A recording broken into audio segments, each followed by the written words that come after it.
Hello friends, so in this playlist now we are going to start Bhagavad Gita in English language. Okay, so on my channel, this is Vishwa Guru channel. So on this channel there is a playlist, there are a number of playlists related to the Bhagavad Gita from chapter number 1 to chapter number 18, and all those have been covered in a specific sequence. And similarly I will also cover all those chapters which were discussed from the Bhagavad Gita in the same manner in this English playlist as well. So before we start Bhagavad Gita, before we even start reading any of the sloka, any of the verses of the Bhagavad Gita, let us first understand the very basic concept of Bhagavad Gita. Okay, and before we understand that concept, let me tell you that I'm not going to tell Bhagavad Gita in the sequence in which this has been written in your books. Normally, if you see the books that may be with you, they start from chapter number 1 to chapter number 18, and those chapters have a specific sequence. Okay, chapter number 1 has some other title, 2 has some other title, and every chapter has a specific purpose. But the thing is that when we discuss with the people that do you read Bhagavad Gita, how much do you understand, where you face the problems while understanding the Bhagavad Gita, they complain few of the things, like when they start Bhagavad Gita, they start from chapter 1 to chapter 2 and then chapter 3. At most they reach to the chapter 5, 4, and then they stop, and or they can they don't read after that at all, or they stop it, and after a long time they pick it up back, and then they start again, but then again in the same cycle.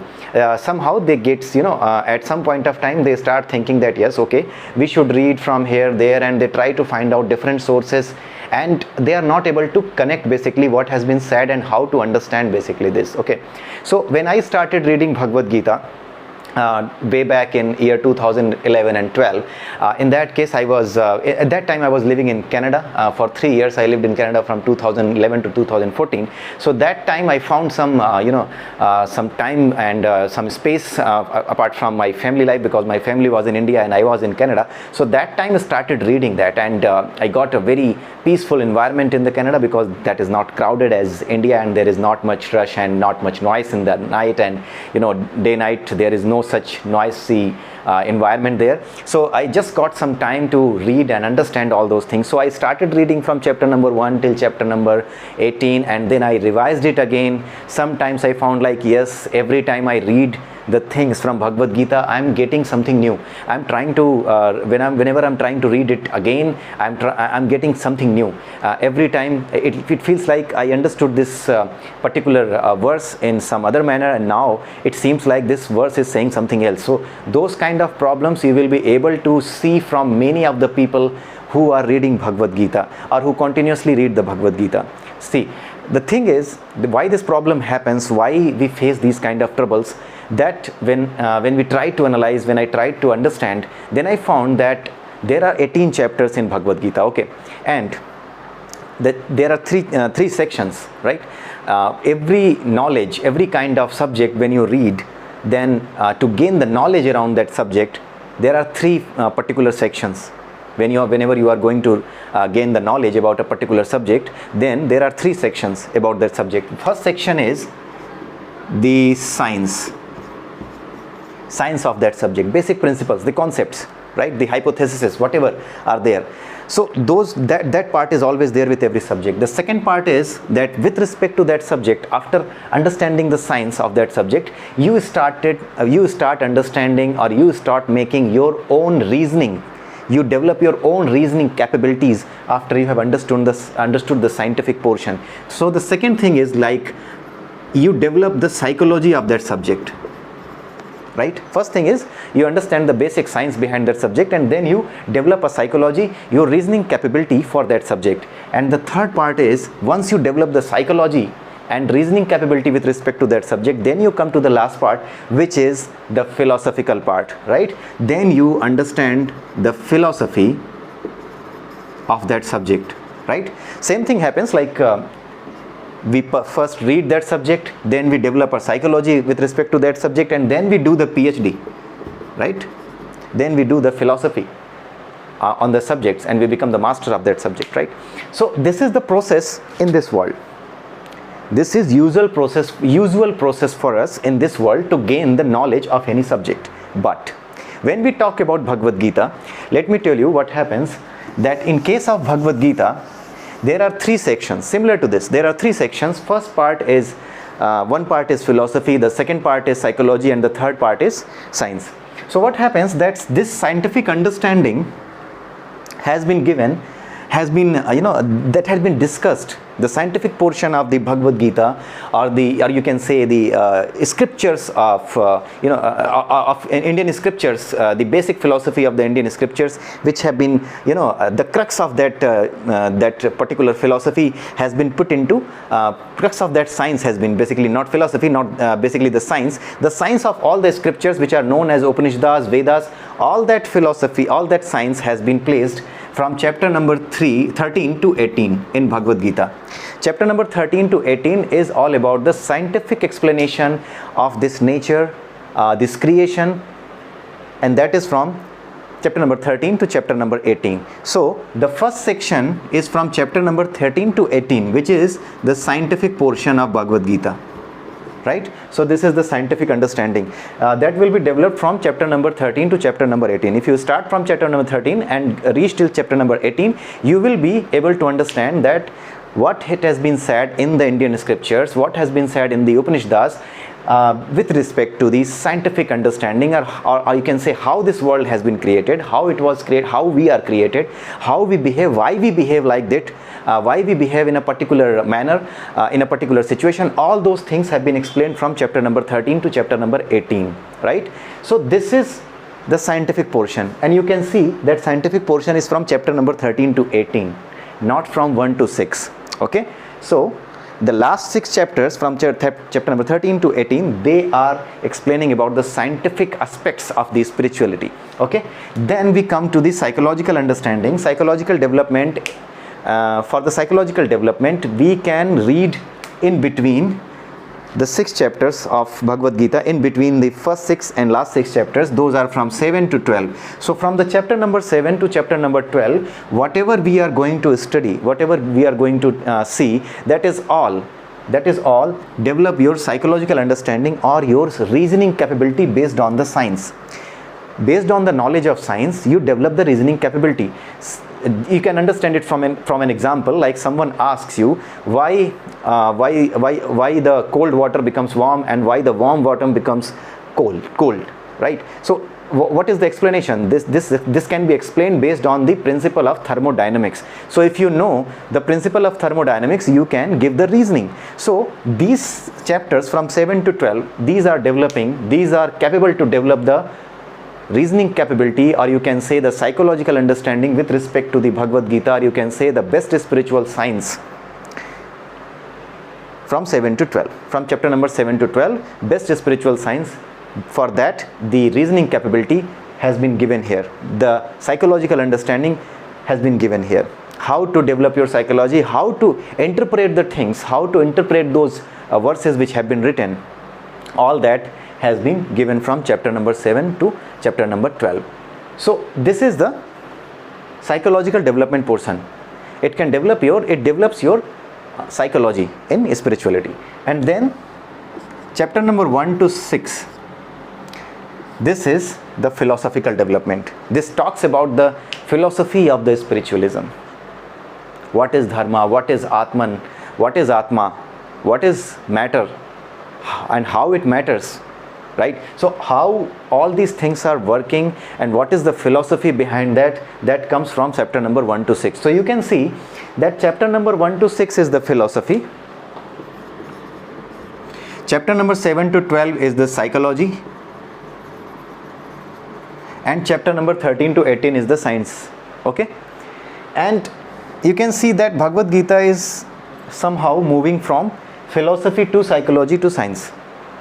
And since we are not spiritually enlightened, that is why when we start from chapter number 1 to chapter number 18, we goes against our basic nature. Our basic nature is from science to philosophy, but Bhagavad Gita is from philosophy to science, right? And that is why the problem happens.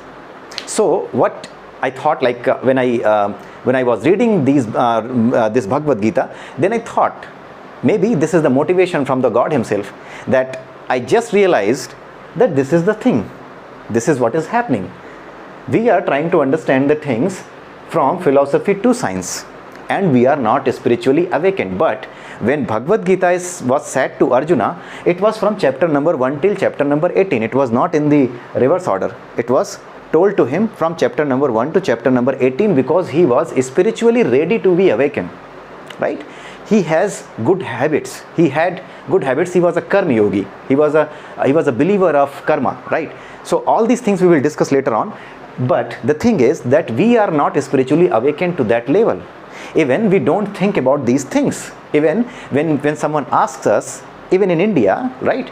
This is India, right? In India, I am from India, and in India, I have saw many people disrespecting Bhagavad Gita, disrespecting every spiritual book, just because they want to just show that yes, they are the true seculars, right?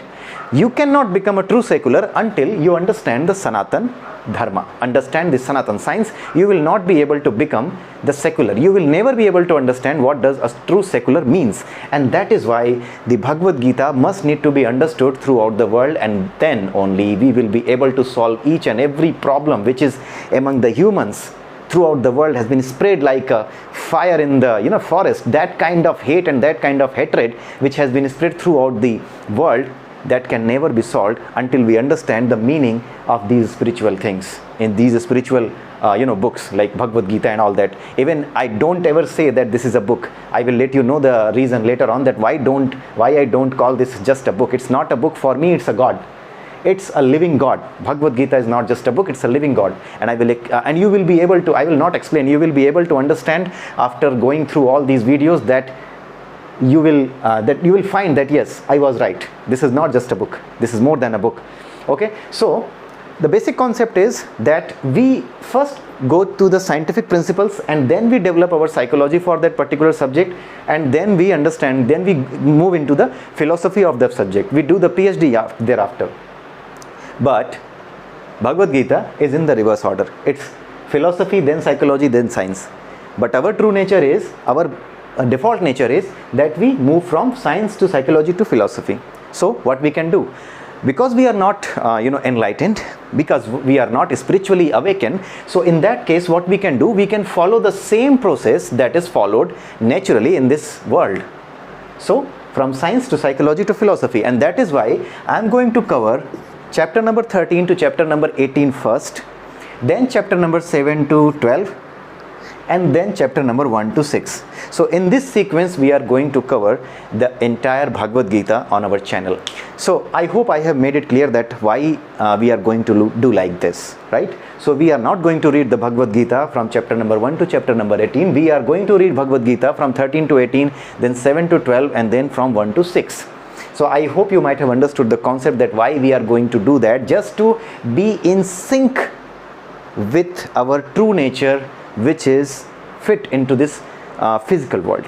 After understanding this, we will be able to understand from anywhere. If we start from chapter number 1 till chapter number 18, we will be able to understand it, and you will find it. And mark my words, if you will see these videos, you will find that even if we start from chapter number 13 to 18, then from 7 to 12, then from 1 to 6, you will be able to feel that somehow you will not be able to feel that somehow we are reading it in a reverse order. You will feel like we are not reading in the reverse order, we are reading in correct order. Somehow you will feel that. Why? Because this world is upside down. Whatever is the rule in the spiritual world, those rules are not true for this physical world. We will understand what is the spiritual and what is the physical world, that is known as para and apara. So all that we will understand, and from where I get this motivation strongly that we should read from the in this reverse order. The motivation of that this approach is chapter number 15. When I was reading Bhagavad Gita, with the grace of God, I just it may be just a motivation. I must say that it was just a motivation because I am not that capable to understand these very difficult concepts. But still, in chapter number 18, the very first verse that says, we will understand that, but just to tell you that in the chapter number 15, the very first verse says that this world is upside down. The spiritual world is the real world, and the physical world, which is our world, which is the apara, which we say as apara. So that world is just the image of that real world. So if we do something like this,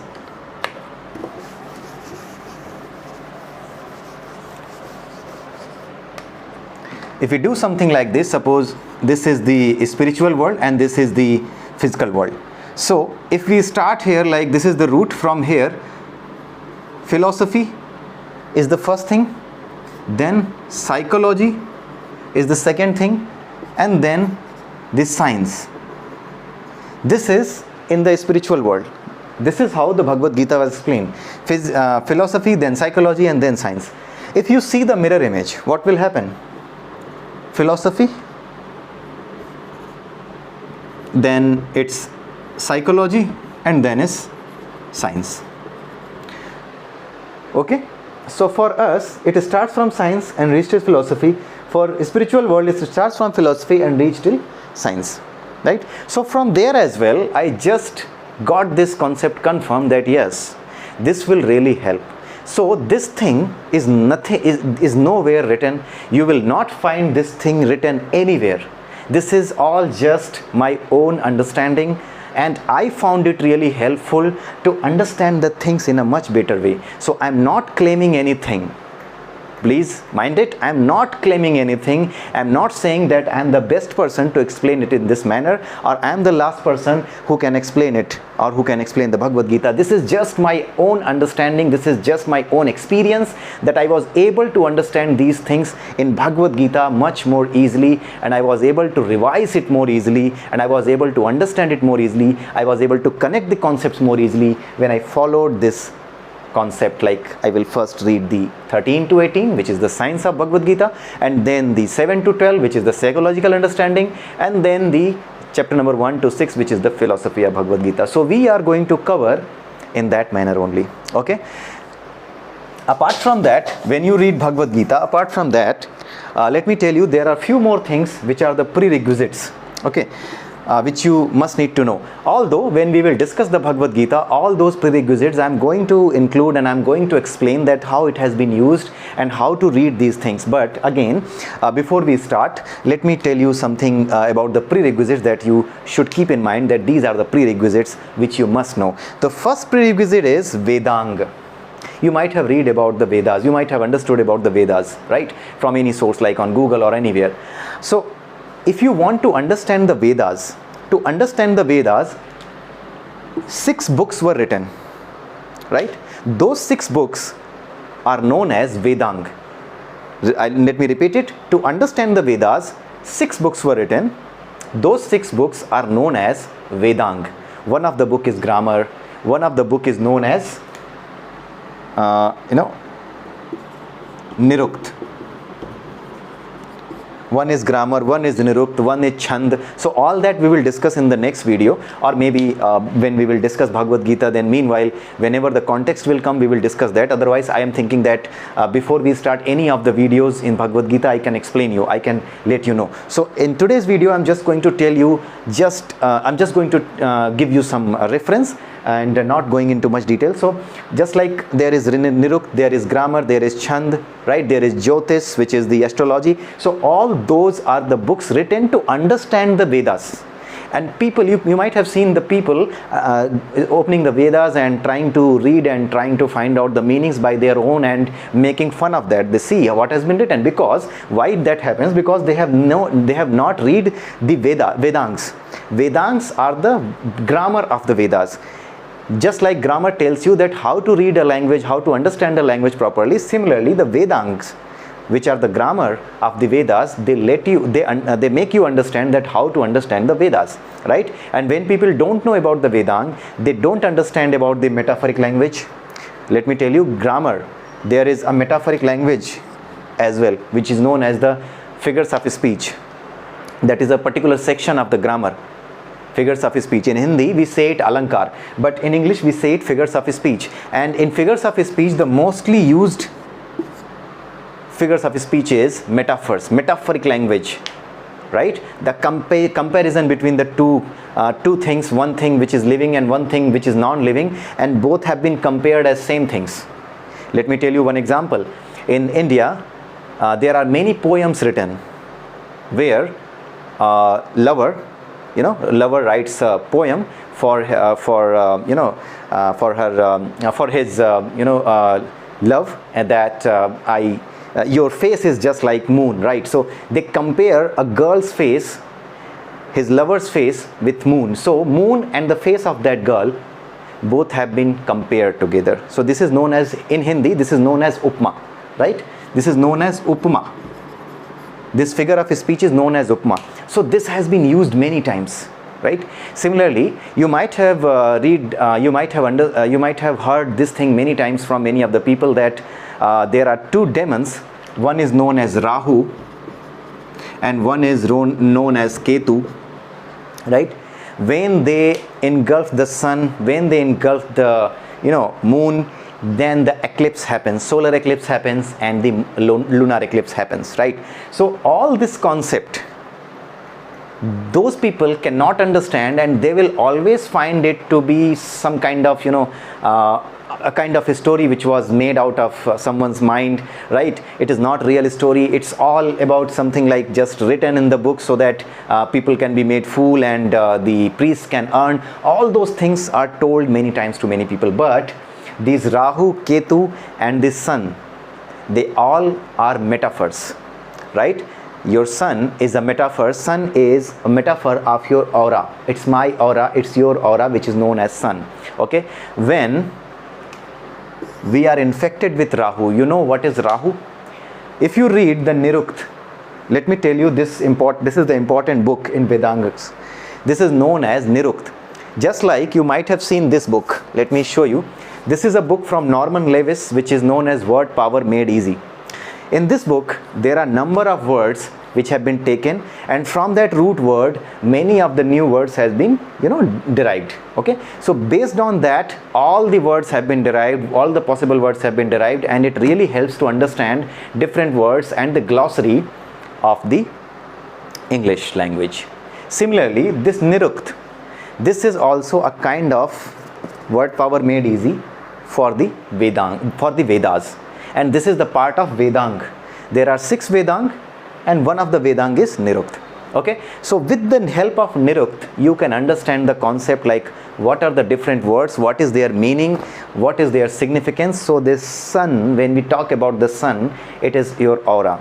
And what is Rahu? Rahu is a metaphor for that kind of murmuring in your mind when you are all alone and you have to take a decision. You are in a very tough situation. Then in that case, or you are in a kind of situation where you can decide, like you should go for this wrong thing or you should go for this right thing. In that case, situation, in your mind, someone murmurs, someone talks to you, right? So whosoever talks to you, in that situation, whatever power is controlling you to make the decision happen from your behalf, that power is known as Rahu. And when this power is pushing you to do something wrong, means it is pushing you to do something which is lustful, which is provoking you to do something which is lustful, then in that case, this power is known as Rahu. And you are said to be possessed with Rahu. And when you are possessed with Rahu, then your aura diminishes, because you will do the things which are not right, and once they will be open in the society, your fame, your name, all will be vanished, right? Your aura will be vanished. This is called the solar eclipse, and this is the meaning of solar eclipse in the spiritual language. This is the metaphoric meaning of solar eclipse. And the same thing when it is explained in different books, like Aryabhati. There was a scientist in India whose name was Aryabhat. When he explains the same thing about the solar eclipse and lunar eclipse, he said that yes, this Rahu and Ketu, in the case of science, in the case of this physical science, physical world science, you cannot take them just like in the spiritual world. For the spiritual world, the moon and sun are different. For the real world, for the science, moon and sun are the real physical objects which we can see. So we need to explain them based on the real scientific facts. So all that Rahu and Ketu, he explained it based on the shadow. So this Rahu and Ketu, whatever shadow is made, they say that this is the Rahu, right? So you can see that how beautifully the real world science and the spiritual world science has been combined together in our ancient history, in our ancient scriptures, right? So don't get confused by those metaphoric stories, that how it has been written, why someone can say that there is a demon who can kill these, who can engulf the sun, who can eat the sun, and then it will be, and then he will again make out of his mouth, and then again the world will see the sun. So these kind of stories, don't get confused with them. They are all metaphoric. The number of metaphors has been used, the figures of speech has been used in the Indian scriptures to a vast extent. Okay, so I hope you might have understood the basic prerequisites and basic things that you need to know before you can enter into the Bhagavad Gita, because without those things, when you will start reading Bhagavad Gita, you will get confused again and again. You will get confused with these metaphoric stories. Even there is a festival in India which is said to be the most wasteful kind of, most of the people who call themselves intellectual, they always condemn that festival, and that festival is known as Karwa Chauth. Karwa Chauth is a festival which is celebrated by Indian ladies and their husbands, and in that festival, what happens that the ladies used to keep the fast, right? And throughout the day, until they see the moon, they are not going to break their fast. Once they see the moon, they are able to feed their husbands. After that, they will start feeding themselves, right? So all these things, like the story of Karwa Chauth, there is a story behind that. So all those stories are very, very, very much metaphoric. So until you are till the time you are involved those metaphoric things, and you don't understand from Nirukt or from the grammars of the Vedas that what does that really mean, you don't understand the Upanishads, right? One more important thing is the Upanishads that you must need to know before you can understand Bhagavad Gita. But we are not going to read Upanishads before we are going to understand the Bhagavad Gita, because I will connect with respect to the context wherever it will be needed, right? So you don't have to worry about that. There are 3 Upanishads. There are number of Upanishads, but there are 3 Upanishads. One is Ken Upanishad, one is Mundak Upanishad, one is Mandukya Upanishad. If you read all these 3 Vedas, these 3 Upanishads, and you are able to understand from Nirukt, then you are able to understand the figures of speech, the metaphoric language used in the Indian scriptures. Then after that, anything, like if it is Upanishads, if it is Puranas, if it is Vedas, anything you read, you will be able to understand that what they are trying to say, what they are explaining. The only thing you must need to understand is that whatever has been explained, whatever stories have been given, those all stories are there just to explain you this entire nature. Whatever we are surrounded with, this is the nature. In this nature, there are number of elements. All these elements are known as deities, right? Sometimes they are confused with the gods. Many people say that there are number of gods in Hindu religion. No, they are all the elements which are taking care of all this creation, which is known as the nature. The nature around us contains all those elements.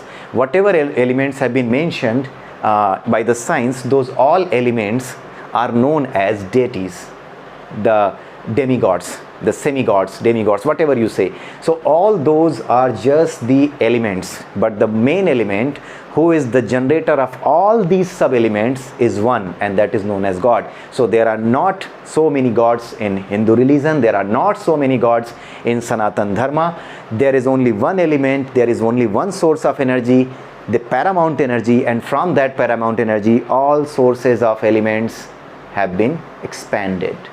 And all those elements have that same energy. They are all working from the energy of that paramount source of energy, which is known as the God. That's it, right? So from the next video onwards, we will start Bhagavad Gita from chapter number 13. I hope you might have understood the basic concept, like why we are going to start from chapter number 13 and what are the prerequisites. Prerequisites are like Nirukt and 6 Vedangas, and one of the Vedanga is Nirukt. That is very much important.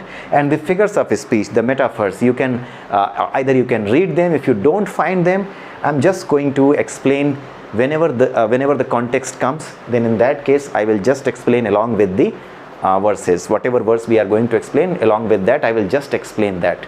Okay, so I hope you might have understood. So in the next video we will meet soon, and in the next video onwards we are going to start Bhagavad Gita chapter number 13. So from the next week onwards, probably on the next Saturday, there will be the very first video on Bhagavad Gita chapter number 13. Okay, till then, have a nice day and bye bye.